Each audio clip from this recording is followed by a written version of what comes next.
Okay, this is a movie review, and the movie I'm reviewing here is actually Exodus. Exodus is a relatively recent movie. It was directed by Ridley Scott. Christian Bale was a star of the movie as Moses. This gentleman here is playing Ramses, the pharaoh of Egypt at the time. And so him and Moses largely grew up together, but then they sort of began to diverge, and that led to the whole Exodus thing and Moses freeing up the Hebrew people. So it's a good movie. Ridley Scott, I think, is a brilliant director. He's done a lot of other good, well, several other good movies. He directed Gladiator with Russell Crowe, which is one of the best movies about Rome. But I'm going to compare it here with The Ten Commandments. This was a movie from around 1950, and it was directed by Cecil B. DeMille. And he was the greatest Hollywood director of his time. He had multiple best-selling movies, things like blockbuster movies like Samson and Delilah, King of Kings, etc.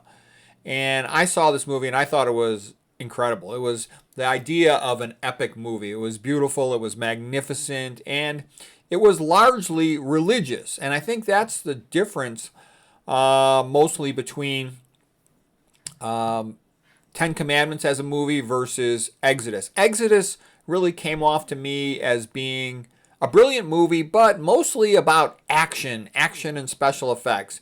And don't get me wrong, this guy, Ridley Scott's a great director and he's real sophisticated, but still, you could watch this entire movie as an action movie. You don't even need to know the religious background of it, and I think you would enjoy the movie. Whereas this one, there's a lot more of a religious background, historical background to it. And there's some other interesting little things about it. For example, Charlton Heston played the part of Moses. And one of the reasons it's said is because he looks a bit like Michelangelo's statue of Moses. Here's Charlton Heston, separating the waters of the Red Sea in the Ten Commandments version of the movie. So yes, the Exodus version of the movie, it does follow things reasonably well from a historical perspective, if you will. The plague of the Nile turns red, the fish die, the plague of the locusts, the plague of the frogs, etc. And there's also a bit of an echo to things about the life of Jesus Christo.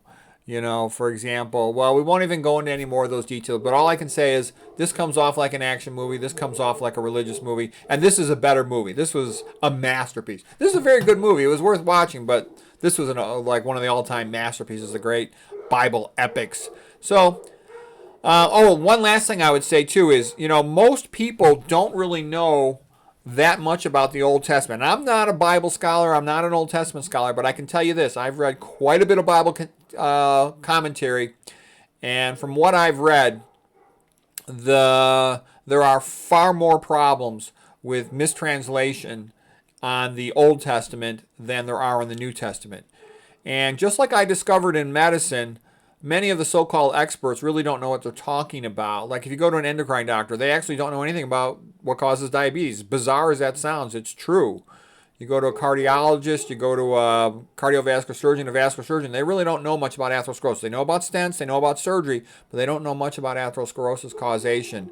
And so what I'm getting at is, like I know people that are priests. I've talked to priests, I've talked to seminary students, I've talked to other people who study the Bible, and what I've seen is most people only know what their own religious group says. And by that I mean there'll be Catholics have a Catholic perspective on the Bible. Different Protestant groups will have a perspective based on what they were raised in. Calvinist, Presbyterian, Anglican, Episcopalian, Baptist, Pentecostal.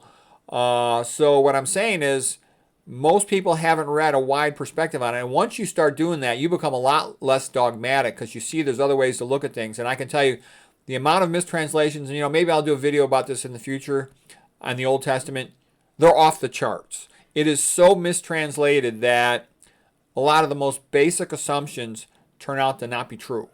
And so I actually think the most important stuff to come out of the Old and the New Testament put together is the ideas of, the Ten Commandments in general for society, how to behave, and then the teachings of Jesus Christ. Forgive each other, be nice to each other, treat others as you would want to be treated, etc. That will lead to a good society. Try to be like Christ. Try to be like the saints. That'll lead to a good society. So in the future, we'll talk more about some of these, comparison of Bible translations and interpretations of it and what it really means, because it has incredibly high relevance for life in the modern world. As a matter of fact, I would say you cannot understand many of the major events in the modern world unless you know a little something about the Bible. And it just enriches everything. The founding fathers all said the most important thing a person can learn is about the Bible. And the people who've really studied a lot, they'll tell you the most important thing you can learn is the Bible. And then you should also learn about the ancient Greeks and the ancient Romans and the Renaissance, I would say. And then know what happened in the 1900s, especially in Soviet Russia, but also in China, and compare that with the USA to have a little perspective. So anyways, hope this was helpful or interesting.